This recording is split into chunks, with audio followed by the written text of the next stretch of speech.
High school football week 1 in the books in Iowa. And today, on this great Monday, we've got rankings for you guys. Now, there's going to be 7 separate videos on this YouTube channel, one for each class. So if you're not interested in 8-man rankings, go ahead and head back to the YouTube homepage on IA Sports and click on the class that you're interested in. But yeah, right now we got Class 8 player. Starting off, we've got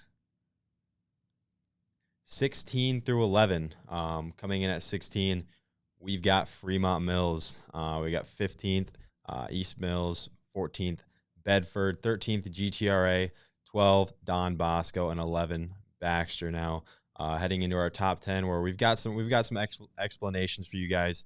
Starting with number 10, Southeast Warren. They lost to Montezuma 47-28.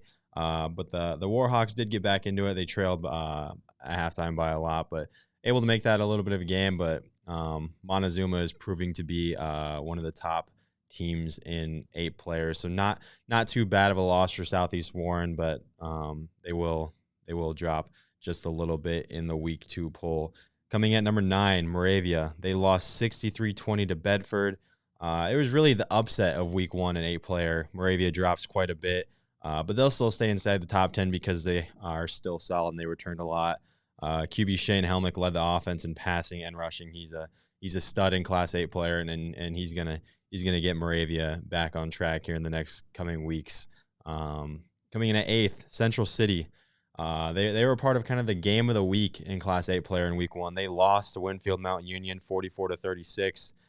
Central City had 4 running backs with 43+ yards, but none of them were able to get over 60 yards. So really balanced attack in week 1 for Central City.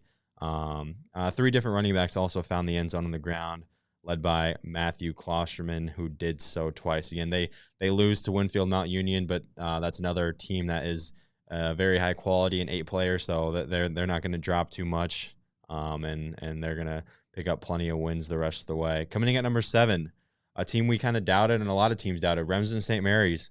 They go on and beat Harris Lake Park 28-7. And don't let the rankings fool you. Both these teams might have to say to trip in the dome later. Remsen St. Mary's and Harris Lake Park are both solid teams, and Remsen St. Mary's is a team we didn't know anything about.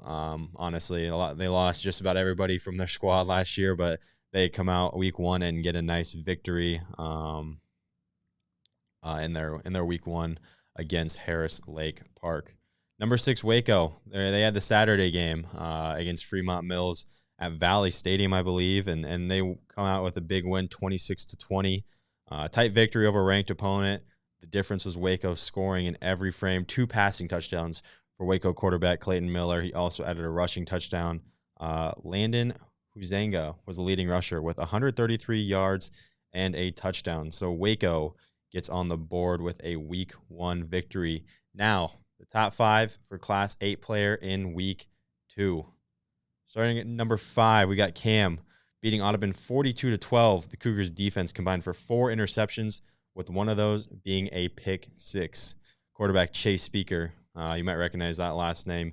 His older brother Lane was a workhorse for Cam and led them to a state title. But Chase, looking to create his own chapter there at Cam, he did it through the air and on the ground with 2 passing touchdowns and 2 rushing touchdowns. Again, Cam picks up a week 1 victory over Audubon 42-12. They jump 3 spots from last week into the top 5.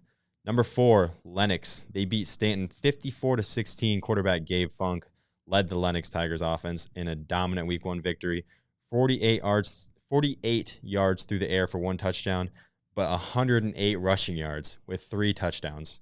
And the Tigers also had 3 other running backs with 35+ yards. So a balanced attack, led by Gabe Funk. Let's see, Lennox, we had them at number 7 last week, so they jump 3 spots into the top 5. 2 new teams in the top 5. Heading into number 3, Winfield Mount Union, who also joins the top 5. Again, they beat Central City 44-36. Again, that was a matchup with 2 top 6 teams last week, and the Wolves took out the preseason number 2 Central City in a tight game. Cam Buffington, the Iowa commit, 194 yards and 2 touchdowns on the ground. I feel like we're going to be mentioning his name a lot on this channel throughout the season. Excited to follow him. He also had 3 receptions, and every one of them ended up in the end zone. So Cam Buffington going to be a tough man to stop, an 8-player, as Winfield Mount Union cracks into the top 5 with Lennox and Cam. As we head to the number 2 spot, Montezuma. They jump 1 spot from 3 to 2 this week. They beat Southeast Warren 47-28. A win by 3 touchdowns over a top 5 team is pretty impressive for the Braves. Montezuma was out 33-6 at halftime with a big lead, and Southeast Warren did kind of make it a game. Southeast Warren had 22 points in that third quarter to make it a little closer than what we thought, but nevertheless, Montezuma proving to be one of the top teams in Class 8 player. They're going to be a tough team to stop. And number 1, not changing this week, Gladbrook Rhinebeck.